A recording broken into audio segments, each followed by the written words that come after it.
Glória a Deus. Pode se sentar. A graça e a paz, queridos. Que bom estar com vocês aqui. Que bom que você veio. Que bom que vocês, meninas, deixaram os rapazes virem também. Hoje não é entre elas, é entre nós, né? Que bom que você veio. E eu sei que a palavra de Deus, ela é a palavra de Deus, né? Então, ela vai alcançar corações de homens e de mulheres, e é isso que nós queremos, que o Senhor fale conosco nessa noite. Agora, eu queria que você abrisse a sua Bíblia comigo em Mateus, capítulo 6. Mateus, capítulo 6.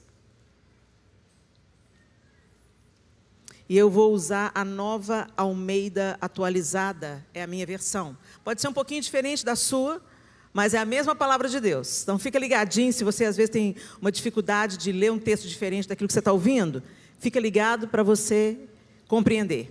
Amém? Mateus, capítulo 6, a partir do verso 1, a palavra de Deus no Evangelho segundo Mateus diz: evitem praticar as suas obras de justiça diante dos outros, para serem vistos por eles. Porque sendo assim, vocês já não terão nenhuma recompensa junto do Pai de vocês que está nos céus. Quando, pois, você der esmola, não fique tocando trombeta nas sinagogas e nas ruas, como fazem os hipócritas, para serem elogiados pelos outros. Em verdade, lhes digo que eles já receberam a sua recompensa. Mas ao dar esmola, que a sua mão esquerda ignore o que a mão direita está fazendo, para que a sua esmola fique em secreto, e o seu Pai, que vê em secreto, lhe dará a recompensa. E quando orarem, não sejam como os hipócritas, que gostam de orar em pé nas sinagogas e nos cantos das praças, para serem vistos pelos outros. Em verdade lhes digo que eles já receberam a sua recompensa. Mas ao orar, entra no seu quarto, e fechada a porta, ore ao seu Pai, que está em secreto, e o seu Pai, que vê em secreto, lhe dará a recompensa. E orando, não usem vãs repetições como os gentios, porque eles pensam que por muito falar serão ouvidos. Não sejam, portanto, como eles, porque o Pai de vocês sabe que vocês precisam, antes mesmo de lhe pedirem. Portanto, orem assim: Pai nosso que estás no céu, santificado seja o teu nome, venha o teu reino, seja feita a tua vontade, assim na terra como no céu. O pão nosso de cada dia nos dá hoje, e perdoa-nos as nossas dívidas, assim como nós também perdoamos aos nossos devedores. E não nos deixes cair em tentação, mas livra-nos do mal, pois teu é o reino, o poder e a glória para sempre. Porque se perdoarem aos outros as ofensas deles, também o Pai de vocês que está no céu perdoará a vocês. Se porém não perdoarem aos outros as ofensas deles, também o Pai de vocês não perdoará as ofensas de vocês. Quando vocês jejuarem, não fiquem com uma aparência triste, como os hipócritas, porque desfiguram o rosto a fim de parecer aos outros que estão jejuando. Em verdade lhes digo que eles já receberam a sua recompensa. Mas você, quando jejuar, unja a cabeça e lave o rosto, a fim de não parecer aos outros que você está jejuando, e sim ao seu Pai em secreto. E o seu Pai, que vê em secreto, lhe dará a recompensa. Jesus está lançando aqui nesse texto, segundo a descrição de Mateus, essas palavras todas que nós lemos agora são as palavras do próprio Jesus. Ele está lançando fundamentos para os seus discípulos, para aqueles que seriam seus seguidores. E Jesus estava usando como termo de comparação os fariseus. Os fariseus eram os religiosos da época, exímios cumpridores da lei. Eles eram muito bons em aparência. Eles se vestiam de uma maneira diferente, as roupas deles tinham sinais da sua santidade, e eles guardavam a lei e apontavam o dedo para todo mundo que não guardava a lei. Eles definitivamente se sentiam superiores espiritualmente. E Jesus começa a ensinar para os seus seguidores, para os seus discípulos, que com o seu povo é diferente. Jesus está dizendo através do texto de Mateus 6, que Ele está interessado naquilo que está sendo construído entre nós e Ele no secreto. Porque, gente, nós somos uma geração de aparências. Hoje, mais do que nunca, por causa do advento das redes sociais, nós nos ligamos ainda muito mais naquilo que parece. A gente vê, às vezes, uma família linda no Instagram. Daqui a pouco sai a notícia do divórcio. E todo mundo fica chocado quando o artista se divorcia. Mas peraí, outro dia eles estavam tirando fotos de amor lá na Disney. Agora saiu o divórcio. Como assim? E todo mundo não desconfiava, porque nas redes sociais a aparência que conta. E a gente está inserido nesse contexto de aparência. A gente julga as pessoas pela aparência. Você vai tirar a conclusão de uma pessoa antes dela abrir a boca, de acordo com como ela se apresenta, como ela está vestida, como ela se penteia. Nós somos assim. É bonito? Não, mas nós somos assim. E Jesus está fazendo uma outra proposta. Ele está falando para os seus discípulos que eles não deveriam se preocupar com a aparência, porque os hipócritas é que fazem isso. Gente, a única vez que a gente vê Jesus sendo, vamos dizer, áspero, é com a hipocrisia. O que Jesus não tolerava era aquilo que parecia, mas não era. E isso nos leva a outro texto, e eu queria que você abrisse comigo Mateus capítulo 21, aí mesmo no livro, capítulo 21, a partir do verso 18. Mateus 21, a partir do verso 18. O texto diz assim: cedo de manhã, ao voltar para a cidade, Jesus teve fome. E vendo uma figueira à beira do caminho, aproximou-se dela, mas não encontrou nada, a não ser folhas. Então Jesus disse à figueira: nunca mais nasça fruto de você. E a figueira secou imediatamente. Essa passagem sempre me intrigou. E eu sempre pensei: meu Deus, o Senhor foi procurar frutos, e só porque o Senhor não achou, o Senhor amaldiçoou essa figueira? E aí a gente entende tudo quando a gente vai lá em João, agora capítulo 15. Vamos lá? Vamos usar a Bíblia, gente. João capítulo 15, e ele diz: eu sou a videira verdadeira, e o meu Pai é o lavrador. Todo ramo que estando em mim não der fruto, ele o corta. E todo que dá fruto, ele limpa, para que produza mais fruto ainda. Vocês já estão limpos por causa da palavra que lhes tenho falado. Permaneçam em mim, e eu permanecerei em vocês. Como o ramo não pode produzir fruto de si mesmo, se não permanecer na videira, assim vocês não podem dar fruto, se não permanecerem em mim. Eu sou a videira, vocês são os ramos. Quem permanece em mim e eu nele, esse dá muito fruto. Porque sem mim, vocês não podem fazer nada. Se alguém não permanecer em mim, será lançado fora, à semelhança do ramo, e secará. E o apanham, lançam no fogo e queimam. Se permanecerem em mim e as minhas palavras permanecerem em vocês, pedirão o que quiserem, e lhe será feito. Nisto é glorificado meu Pai, que vocês deem muito fruto, e assim mostrarão que são meus discípulos. Gente, Jesus não está sendo alegórico nesse texto. Ele está falando literalmente, ele está dando uma promessa. Se vocês permanecerem em mim, e as minhas palavras permanecerem em vocês, vocês vão pedir o que quiserem e lhe será feito. E quando a gente vê isso, a gente pensa assim: ah, mas eu já pedi um tanto de coisa para Deus e não foi feito. Mas entenda, se nós permanecemos em Jesus e Ele permanece em nós, Ele não tem medo de falar: o que vocês pedirem será feito. Porque nós pediremos não segundo a cobiça do nosso próprio coração, mas segundo a vontade de Deus.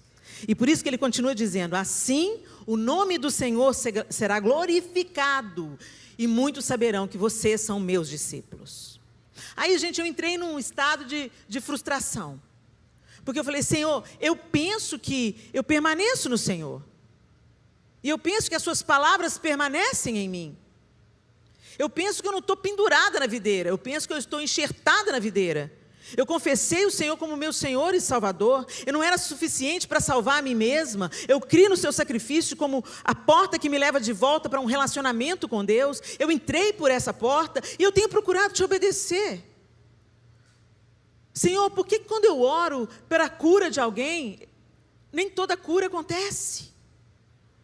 Por que, Senhor, que nós pedimos a sua intervenção? Eu não estou pedindo para mim, eu estou pedindo a salvação de uma outra alma. Por que o Senhor não...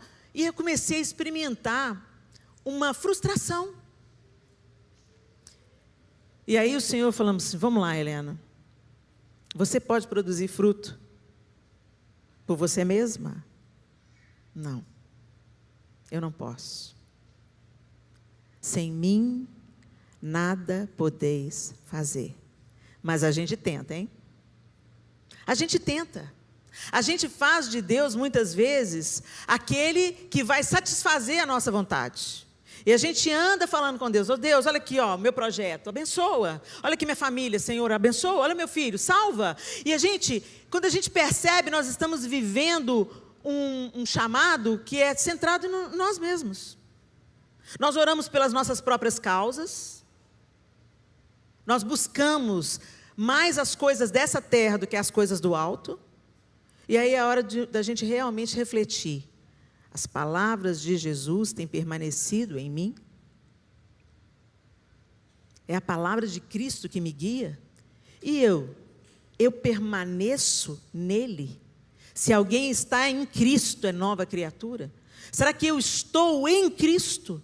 Eu estou enxertada nele, é a vida dele que me nutre. Gente, quando a gente olha para os discípulos, Jesus falava, segue-me. Eles largavam tudo e seguiam. Eles largaram tudo, eles deixaram tudo para trás. Mas não é isso que a gente faz.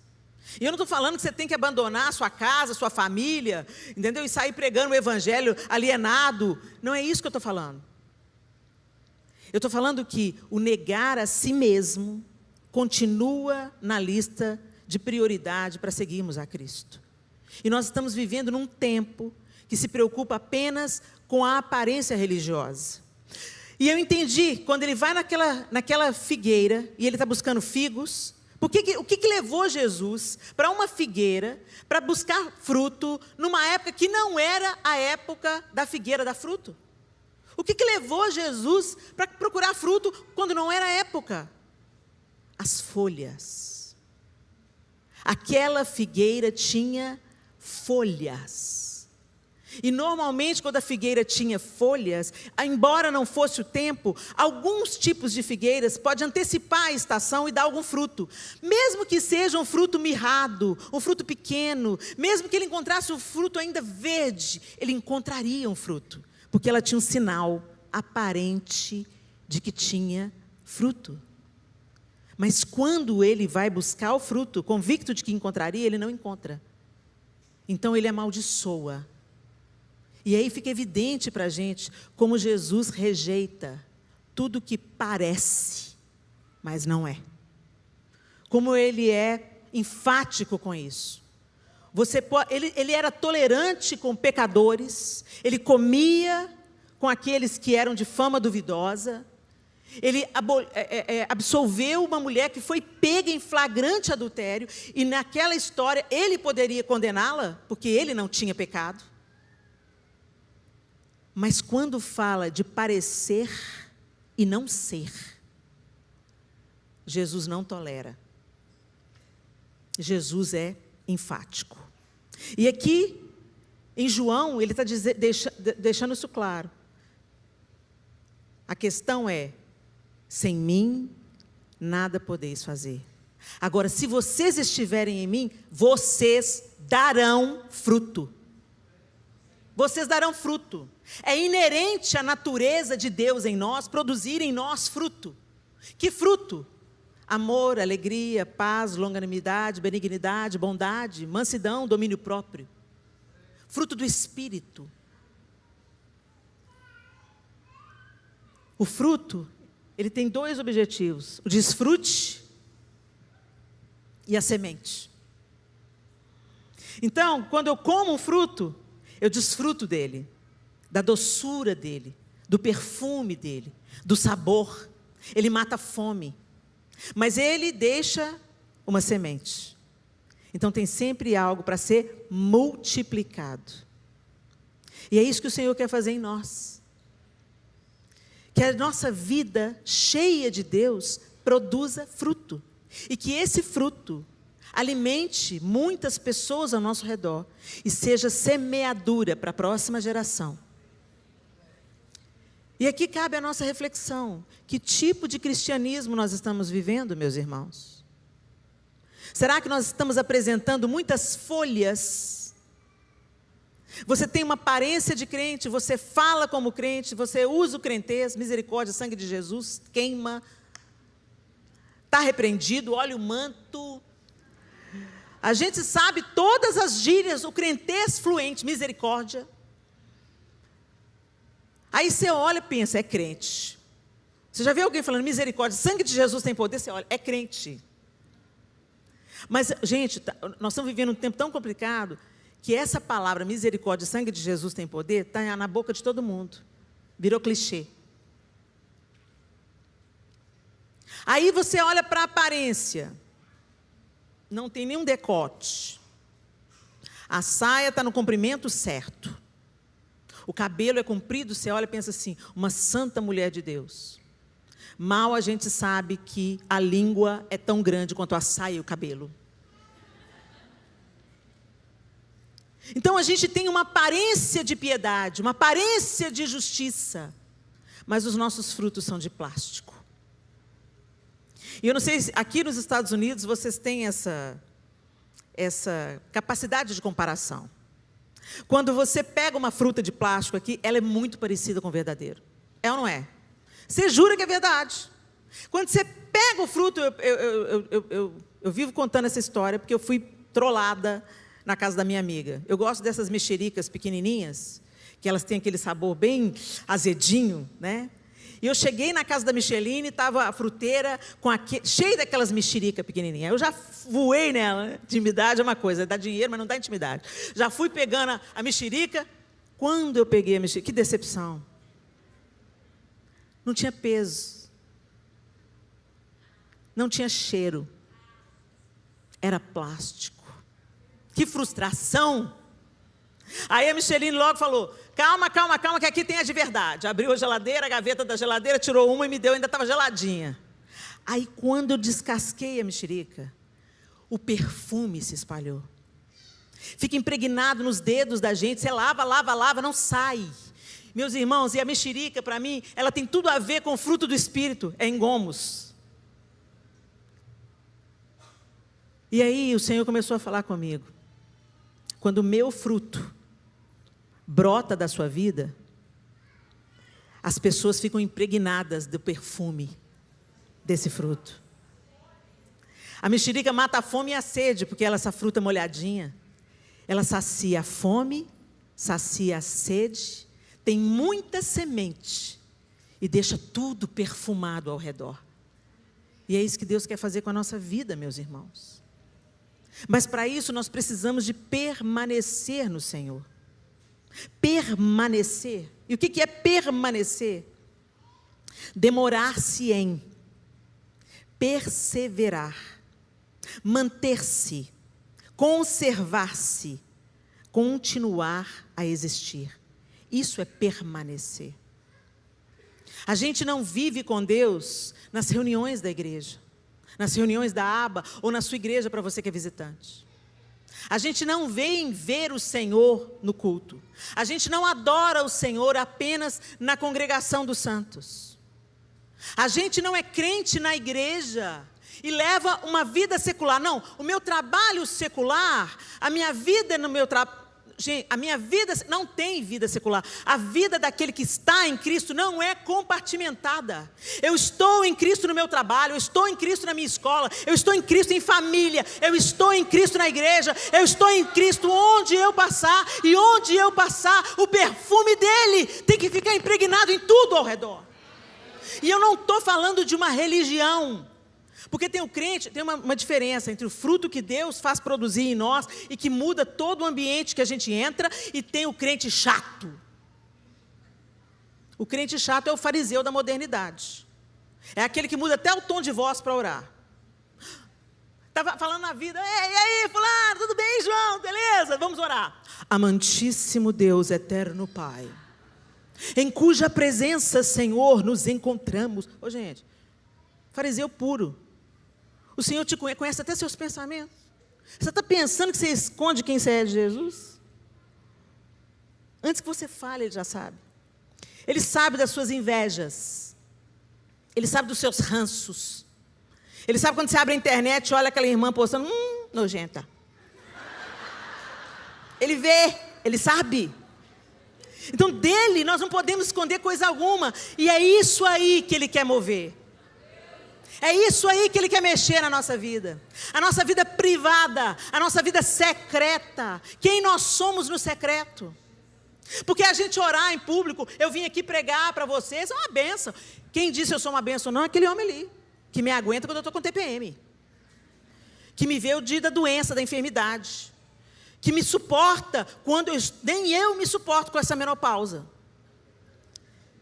Gente, se a gente é crente dentro de casa, naquelas pessoas que mais nos conhecem, você é crente em qualquer lugar. O problema é que a gente está se satisfazendo com frutos de plástico. A gente mesmo produz esses frutos.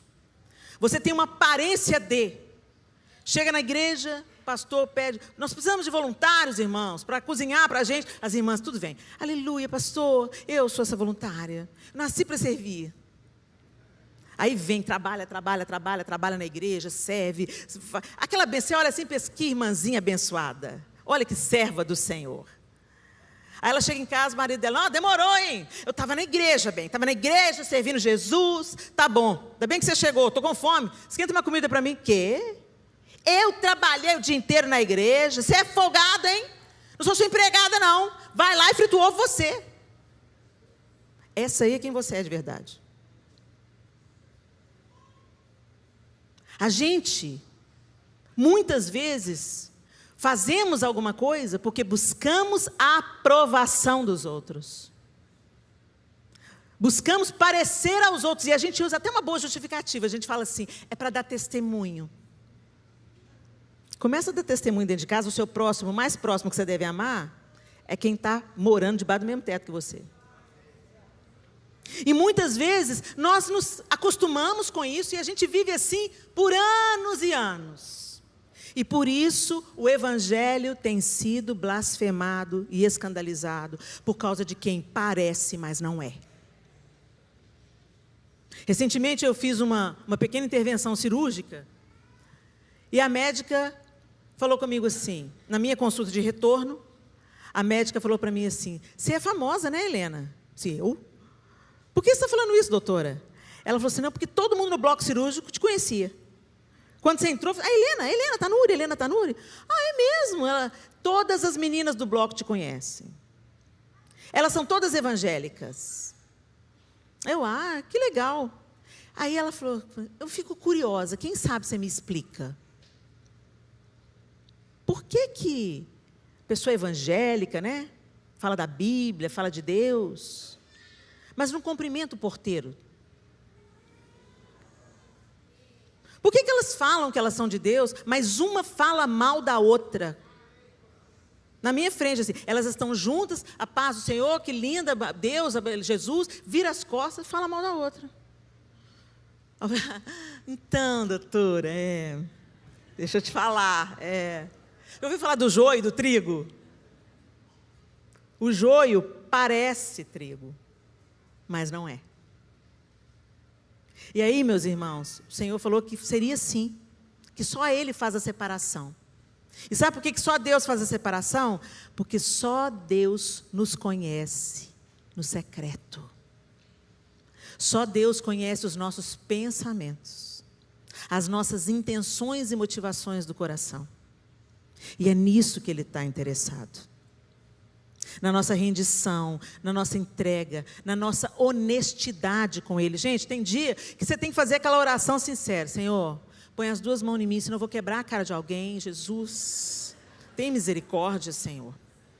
Tem misericórdia de mim, Senhor, porque eu sou pecadora, Senhor. Olha aqui o meu coração peludo, Jesus. Olha como é que eu estou, Senhor. Oh, Senhor, até quando eu vou ter que suportar essa Helena irada? Jesus, me ajuda, Jesus. Aí você rasga o coração, começa a chorar diante dele, e aí ele vem e começa a ministrar no seu coração. Sua ira vai te levar a lugar. Sua ira só vai te afastar de mim. Está irada, sabe por quê? Está vazia. Se você está cheia de mim, você não vai ficar irada. Chega mais perto. Para de vir me visitar 2 vezes por semana. Chega perto aí. É impossível, gente, se a gente está conectado na videira, a gente não dá os frutos que ele produz. E o Senhor está nos chamando para um tempo de maturidade, meus irmãos. Sabe por quê? Porque a vinda do Senhor está próxima. Agora é a oportunidade da igreja de Jesus Cristo, a noiva, se adornando, se preparando para as bodas com o Cordeiro, se levantar num avivamento que não é barulho, não é aparência, não é folha, é fruto. É fruto, é a sua vida nutrindo a vida do outro, é a sua vida esperançando o outro, é alguém olhar para você e falar, pelo amor de Deus, me fala, que paz é essa que flui da sua vida para mim? Eu quero esse Deus. Chegou esse tempo de nós pararmos de agir como infantis, como crianças no reino.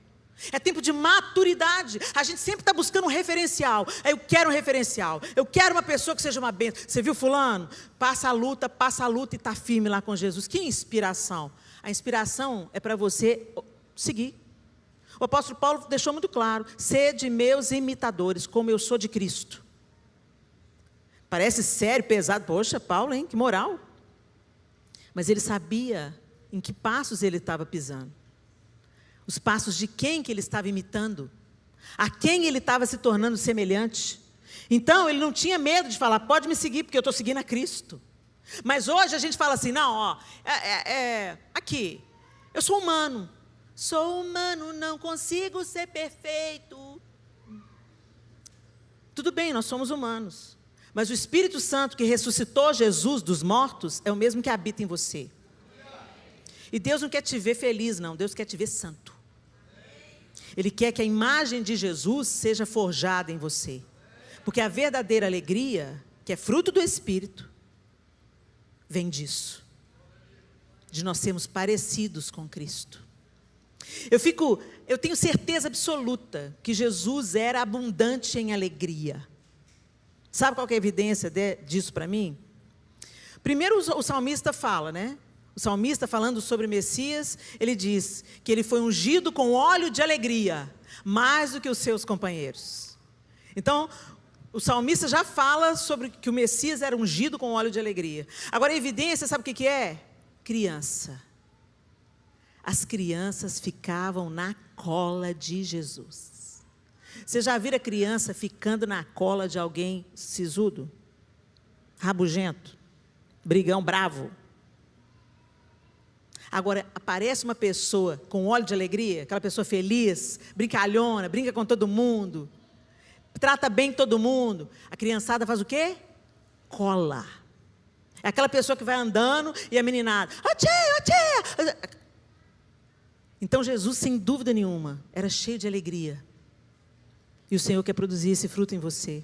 Uma alegria que não depende das circunstâncias, de quanto você tem no banco, se está empregado ou está desempregado. Uma alegria perene, uma alegria que vem da confiança, uma alegria que você não pode produzir, uma alegria que vem de dentro para fora. Ah, tá bom, Helena, então você está falando que a gente precisa de gerar esse fruto e que a gente mesmo não pode produzir. Então, por que você está falando sobre isso? Porque você tem que se colocar como terra fértil, como terra preparada, para que o Senhor possa trabalhar em você. Sem dúvida nenhuma, é o Senhor que vai forjando, o Espírito Santo, ele vai trabalhando em você para te tornar semelhante a Jesus. Muito mais do que te ver rodando, caindo no poder, falando em línguas, o Espírito Santo quer que você seja a imagem que reflete Jesus. Que você tenha o amor de Jesus, que você tenha a alegria de Jesus, que você tenha a paz que o mundo não pode te dar. É isso que Ele quer produzir em você. Então nós já temos aí uma coisa maravilhosa. Uma pessoa que foi enviada pelo próprio Jesus para nos capacitar a ser como Ele é. Ok, primeiro passo. O Senhor se inclina para nós. Em outra parábola da figueira, a gente pode ver, não precisa de abrir não. Em Lucas 13 conta, né? Jesus ainda contou essa parábola. Certo homem tinha uma figueira plantada na sua vinha, e vindo procurar fruto nela, não achou. Então disse ao homem que cuidava da vinha: já faz 3 anos que eu venho procurar fruto nessa figueira e não encontro nada. Portanto, corte-a, porque ela ainda está ocupando inutilmente a terra. Mas o homem que cuidava da vinha respondeu: Senhor, deixe-a ainda este ano, até que eu escave ao redor dela e ponha estrume. Se vier a dar fruto, muito bem; se não der fruto, o Senhor poderá cortá-la. Essa parábola foi contada num contexto onde Jesus estava confrontando os fariseus, porque eles eram como uma figueira sem frutos, e Deus estava estendendo graça e misericórdia.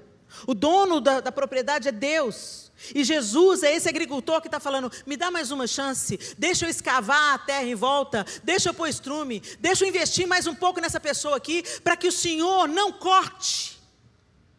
Deus investe em nós todo o tempo. Nós temos acesso à palavra de Deus. Quantos irmãos no mundo não têm acesso à Bíblia?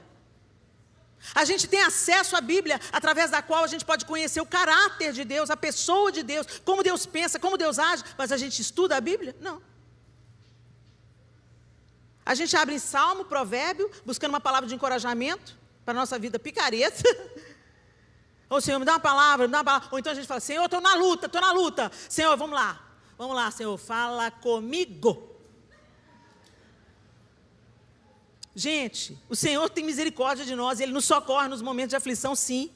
Mas Ele não quer que a gente viva assim, de aperto em aperto. Ele quer que a gente tenha conhecimento de quem Ele é. Ele quer que a gente se assente à mesa com Ele, converse com Ele, para que você viva a vida nele. Essa é a maneira de permanecer nele. Não tem como você falar que permanece em Jesus se você não estuda a Bíblia. Eu comecei a fazer uma pesquisa com os crentes, parei. Eu comecei a perguntar nas igrejas onde eu ia: quantos aqui já leram, já tem mais de 1 ano de crente? A maioria levantava a mão. Amém. Quantos aqui já leram a Bíblia toda, pelo menos uma vez na vida? Num auditório de 1000 pessoas, às vezes 10 se levantavam. Aí eu falei assim: não pode ser. E eu continuei com essa pesquisa. Parei por frustração. Falei: não acredito nisso. Por que a gente não lê a Bíblia, gente? Porque dá um sono.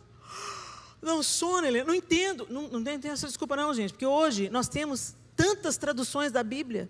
A NVI, a NVT, uma linguagem super acessível. Os estudiosos fizeram um trabalho maravilhoso, aproximando a cultura, a linguagem, para nós entendermos. O texto da NVI é claro, da NVT, nova versão transformadora, é mais claro ainda. Até uma criança de 12 anos entende o que a Bíblia está dizendo. Mas nós não lemos. Temos aplicativo que a gente pode escutar na Bíblia no carro. A gente não usa. A gente vai pondo para dentro todo tipo de lixo. A terra fica seca. Não tem como produzir fruto uma terra seca. Nossa vida de oração é medíocre e autocentrada. Gente, eu estou falando isso com vocês, eu estou abrindo meu coração, porque durante muitos anos foi assim que eu vivi. Eu vivi assim. Acreditando que eu estava amando o Senhor, porque eu estava trabalhando para Ele. Eu fazia evangelismo para o pessoal no cemitério no dia de finados. Eu pregava na Praça 7 lá em Belo Horizonte. Eu entregava folheto. Eu falava de Jesus para as minhas colegas no colégio. Eu era só folha.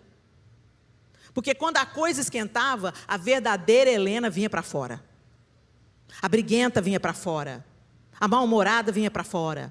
A rixosa vinha para fora. A esposa mandona vinha para fora. Só folha. E aí, um vazio existencial. E eu já estava na igreja. Estar na igreja, meu irmão, não é estar em Cristo.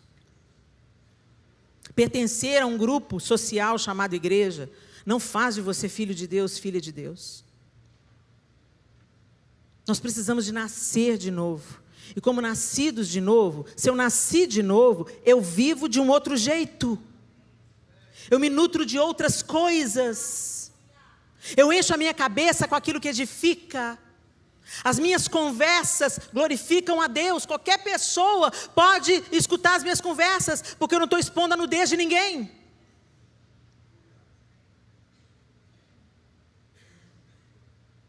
As pessoas começam a sentir o cheiro da mexerica, ter desejo de ficar perto, atraídas a Cristo. Quando você começa a orar, Deus começa a trabalhar. Deus cura, não porque você é ungido, é porque Ele tem todo o interesse de usar os seus filhos e filhas para se apresentar àqueles que ainda não creem. A criação espera a manifestação dos filhos de Deus. Nós estamos buscando inspiração em pessoas que estão aí deixando um legado para a gente, mas o que nós vamos deixar? É muito fácil a gente querer ter um amigo leal, mas nós somos amigas leais, amigos leais? É muito fácil a gente admirar uma pessoa que está em sofrimento, mas continua adorando a Deus como Jó.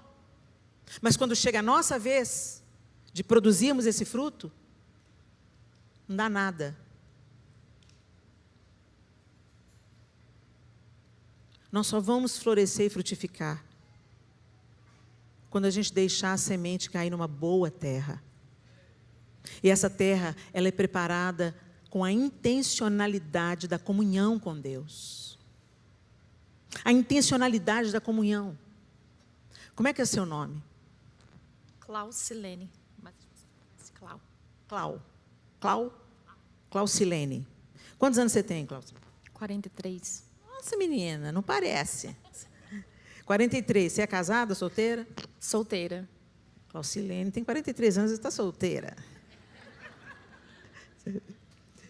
E como é que você veio parar aqui na América? Tem quanto tempo que você está aqui? Estou aqui desde 18 anos de idade. 8 anos de idade. Ah, é americana. E aí, gente, eu conheço a Clausilene? Eu sei o nome dela, eu sei a idade dela, eu sei que ela é solteira, eu sei que ela está aqui desde os 18 anos de idade. Eu conheço a Clausilene? Para eu conhecer a Clausilene, eu vou ter que ser intencional. Clausilene, vamos tomar um café? Vamos almoçar? Vamos lá em casa. A gente começa a andar junto. E a gente começa a contar história, a trocar experiência, a ver a pessoa quando ela está com raiva, a ver a pessoa quando ela está triste. A gente vai caminhando junto. Lá em Minas, a gente fala que para conhecer uma pessoa tem que comer 1 quilo de sal junto. Antes eu pensava o seguinte, a gente come 1 quilo de sal e fica tão ruim que a nossa verdadeira natureza vem para fora, né? Mas não é isso. Para comer 1 quilo de sal, muitas refeições. Muitas refeições. Você tem se sentado à mesa com Jesus? A gente fala que ama Jesus, mas a gente não conhece. A gente conhece o que as pessoas falam sobre Jesus. Mas será que a gente sabe como Ele pensa, o que Ele quer? Como Ele quer te usar? Para você descobrir, você vai ter que ser intencional. Igual o dia que você quis conquistar a sua esposa. Igual o dia que você quis jogar charme para o seu marido. Buscou conexão. Quando eu conheci o João, ele estava fazendo teatro na escola. E o espetáculo já estava fechado. Já tinha um elenco completo. Nós fomos na diretora e falamos assim, deixa a gente entrar nesse teatro. Por quê? Não tem mais papel. Não, tem que ter. Abre um papel aí para eu entrar nesse teatro. E ela virou para mim, o que você quer, hein, Helena? Você se conhecer um moço. Eu queria me aproximar para criar um relacionamento, um vínculo, para saber se era só boniteza ou se tinha coisa ali que me interessava mais. Olha aí, 34 anos de casado, valeu a pena ter entrado no teatro. O que eu quero dizer, gente? Com o Senhor não é diferente. Para você conhecer a Deus e ser conhecido por Ele, tem que andar junto. E para isso, tem que ser intencional. E intencionalidade tem tudo a ver com preparar a terra. Tem tudo a ver com conversa. A oração é a parte que você fala. E a leitura da Bíblia é a parte que Deus fala. O povo caça profeta. Deixa eu te falar uma coisa. Quando Deus quer falar usando profeta, Ele te encontra. Não precisa caçar Ele, não. Não faça dos profetas pais de santo. Sabe, tem um espírito na igreja evangélica de engano. Ah, não, porque o profeta, ele fala até o número da sua identidade. Tá, em que isso glorifica a Deus? Saber o número da sua identidade. Os adivinhos também sabem. Os adivinhos também sabem. Mas o povo nem discerne o que é adivinho e o que é profeta. E fazem, às vezes, um profeta mesmo, que foi ungido para ser profeta, tropeçar. Porque começa a buscar no profeta palavra, e o profeta não tem palavra, e às vezes o profeta se sente constrangido, deixa a emoção entrar no lugar e começa a dar profetada. Aí depois a pessoa fica com mal com Deus, porque Deus me prometeu. O que Deus promete, Ele cumpre. Se não cumpriu, não foi Ele que prometeu, não. E, gente, quanta coisa errada está acontecendo, porque o povo procura os profetas, procura a profecia.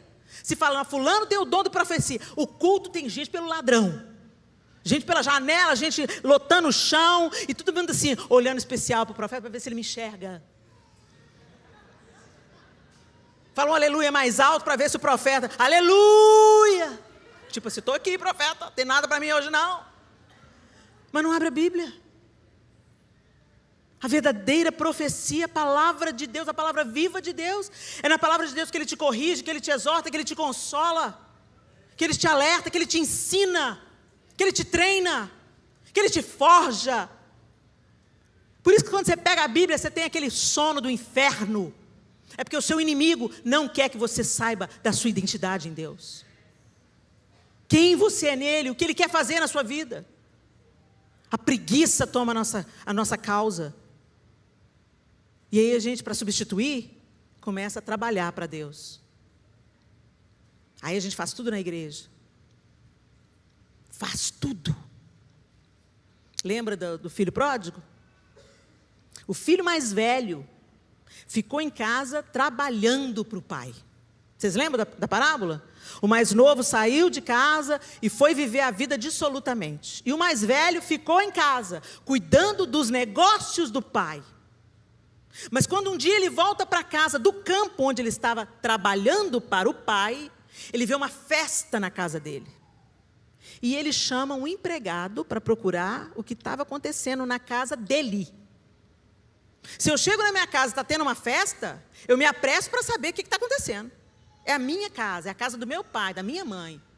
Eu não preciso chamar um funcionário para saber o que está acontecendo na minha casa, na casa do meu pai. E quando ele sabe o que está acontecendo, a festa para o irmão que estava desviado e voltou, se ressente.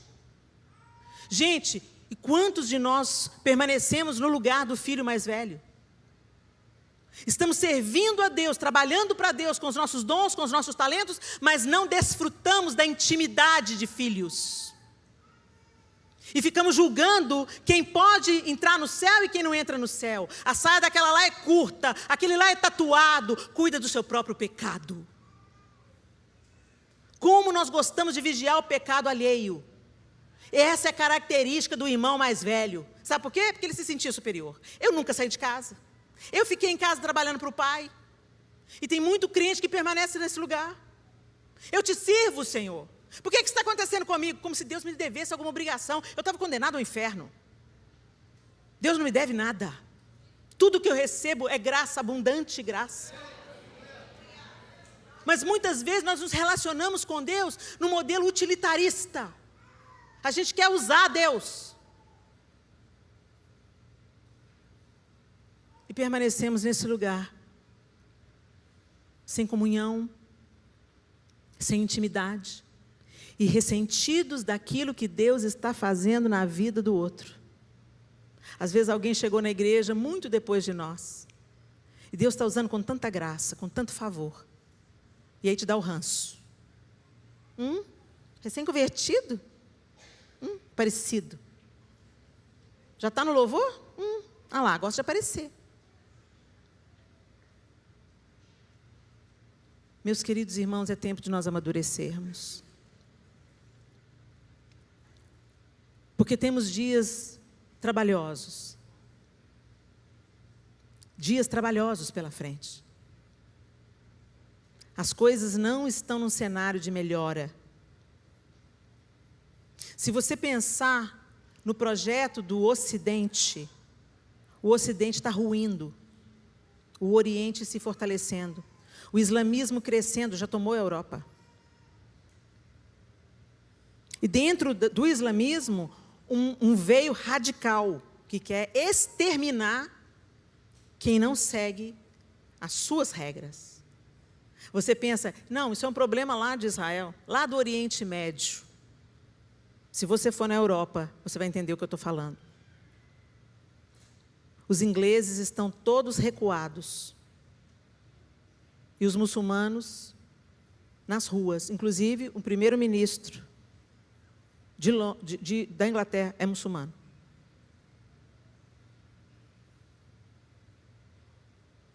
E aí você pensa, o cristianismo é a maior religião. Não é sobre religião, meus irmãos.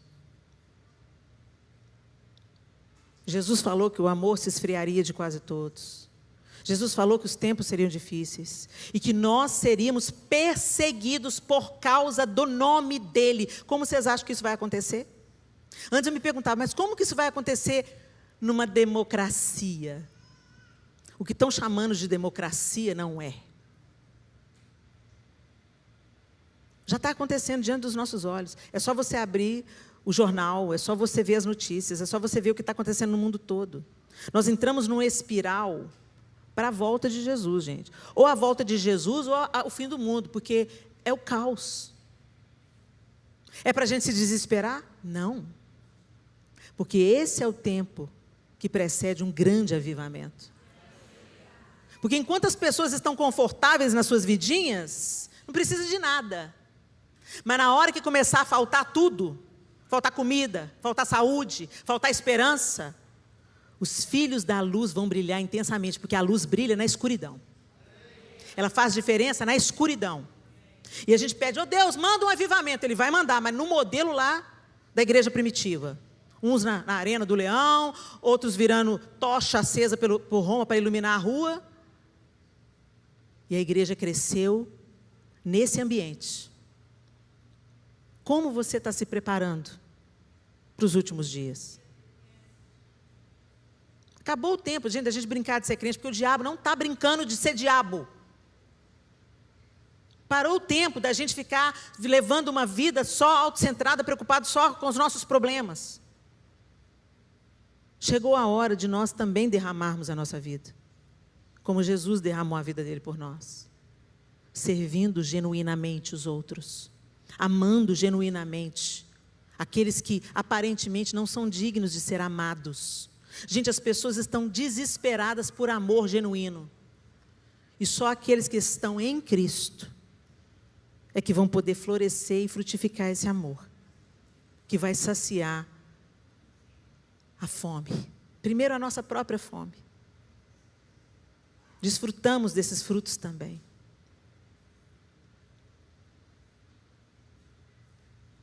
Mas não para em nós. Tudo que nós recebemos é para ser compartilhado. Uma árvore não dá fruto para ela mesma. Um passarinho não canta para ele mesmo. As flores não perfumam para si mesmas. A natureza mostra, revela como Deus é generoso. E era para a gente ser assim também. Mas esse mundo construiu bem direitinho o caminho do egoísmo. E você tem vivido para você. E o Senhor nos convida. Volta para o meu modelo. Volta para o meu padrão. Vocês inverteram a ordem. Buscai, pois, em primeiro lugar o reino de Deus e a sua justiça. As demais coisas serão acrescentadas. Não, a gente agora trabalha pelas demais coisas. Primordialmente. E a gente espera que a justiça de Deus supra o resto. Não é essa a ordem que o Senhor estabeleceu. Busca o Senhor primeiro. Busque a justiça do reino primeiro. Busque ser um instrumento de Deus primeiro. Se alinhe com os planos do céu primeiro. Dê a prioridade do seu talento, do seu dom, do seu dinheiro, da sua casa, dos seus sapatos, das suas roupas, da sua comida. Dê oportunidade para que Deus use tudo que você tem para transbordar na vida de alguém. As demais coisas serão acrescentadas. Por que vocês estão ansiosos? Porque vocês se matam de trabalhar nesse país e dão para Deus o resto do tempo, o resto de tudo. Vocês têm abençoado a América. Eu não sei como você chegou aqui. Eu sou fruto de uma família norte-americana que orou pela minha família e evangelizou meus pais por 18 anos. Até que a dor chegou na minha casa e aquele mesmo casal de pastores norte-americanos foram na minha casa e meus pais se renderam a Cristo. Assim eu fui levada para a igreja aos 11 anos de idade. Eu tenho uma dívida com essa nação. Porque pastor John e dona Joy estão enterrados lá no Brasil. Eles deram a vida lá. Eles não regressaram, foram jovens com filhos pequenos, morreram lá, dando a vida pelo reino. Aí você vem para cá, porque aqui é um país de oportunidades, vem fugindo das coisas terríveis que estão acontecendo na nossa nação, vem porque abriu uma porta de oportunidade, vem porque está endividado e está precisando de pagar a dívida e aqui tem melhores oportunidades. Mas não seja um parasita, tenha uma cabeça missionária. Se Deus permitiu que você entrasse, que você permaneça aqui, enquanto você estiver aqui, seja uma bênção nessa nação. Comece a orar pelos Estados Unidos da América. Comece a orar para que a América se volte para Jesus novamente, porque a América foi um celeiro de missionários para o mundo inteiro. E hoje essa geração está vivendo da colheita do que aqueles que vieram antes plantaram. Mas o que nós estamos plantando? De tudo que os americanos plantaram no Brasil, em termos de missões. Quantos pastores e missionários pregaram o evangelho no Brasil? Na África? Agora eu retorno, gente. Agora você está aqui nessa terra, seja você resposta de Deus para essa terra. Muitos de vocês limpam casas, alguém te entrega a chave da casa dele. Tome autoridade sobre isso, ore na casa das pessoas. Senhor, eu estou entrando aqui nessa casa para limpar, mas o Senhor vai entrar com a sua cura, com a sua libertação. Senhor, eu estou orando pela cama desse adolescente. Deus, em nome de Jesus, tira do vício, tira do sexo livre, Senhor. Tome autoridade sobre a terra que Deus tem te colocado. E alinhe o seu coração com aquilo que Deus quer fazer através de você nessa terra. Não tenha um pensamento só do que eu vou levar. Dá, não. A nossa mentalidade é repartir, repartir, repartir. Porque Deus amou o mundo de tal maneira, Ele deu. Jesus deu a própria vida. E nos chama, nos convida a fazer o mesmo. Feche os seus olhos.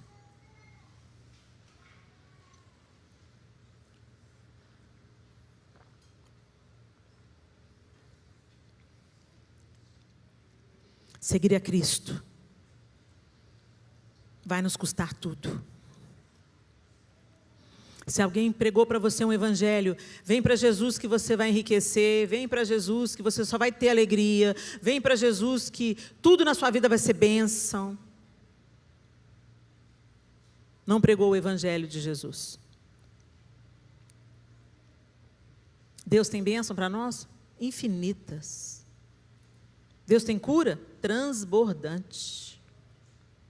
Mas isso será acrescentado depois que nós buscarmos o reino de Deus e a sua justiça. E esse é o momento de você fazer uma autoanálise, meu irmão, minha irmã. Eu falei aqui de uma forma geral e me incluindo também. Mas você e só você sabe o tipo de vida que você leva. Só você sabe em que pé está o seu relacionamento com o Senhor.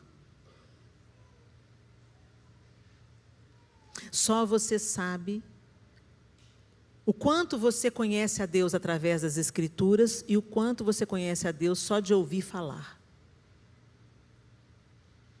Só você sabe como anda a sua vida de oração. Então, só você pode avaliar. E eu quero te convidar a fazer isso. Faça isso hoje. O Senhor está chamando a sua noiva para a maturidade. Um casamento não acontece com uma criança. Não deveria acontecer. Acontece com uma noiva que está pronta. Pronta para gerar. Jesus vem buscar uma noiva madura. Uma noiva pronta. Que não pensa só em si mesma, mas que está em completa comunhão e conexão com o noivo.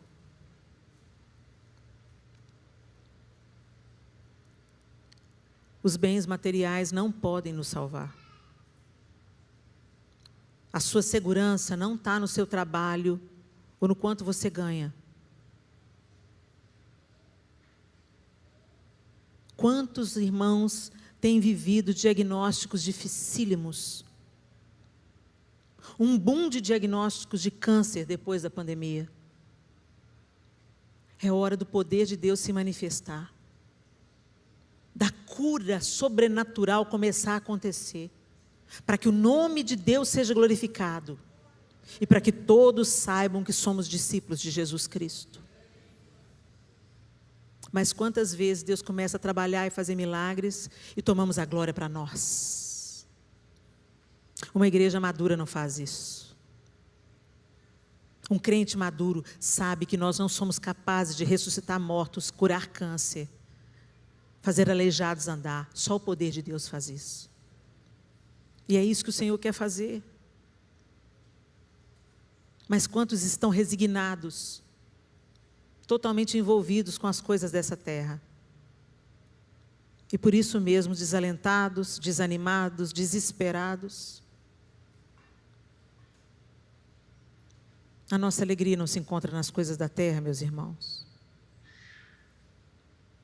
A nossa alegria é fruto do Espírito. E independe das circunstâncias.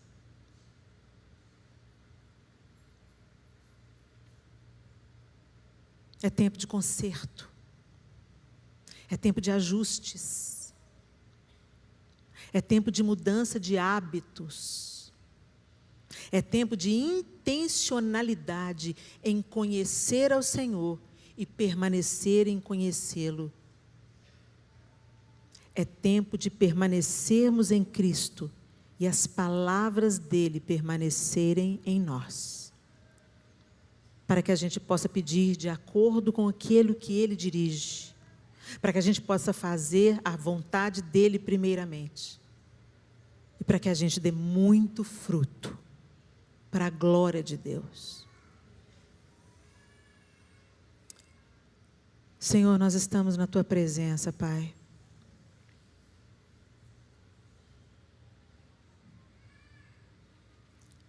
E nós queremos te dizer que nós não queremos viver alheios àquilo que o Senhor está para fazer. Nós não queremos ser só observadores daquilo que o Senhor quer gerar no mundo nesses dias difíceis.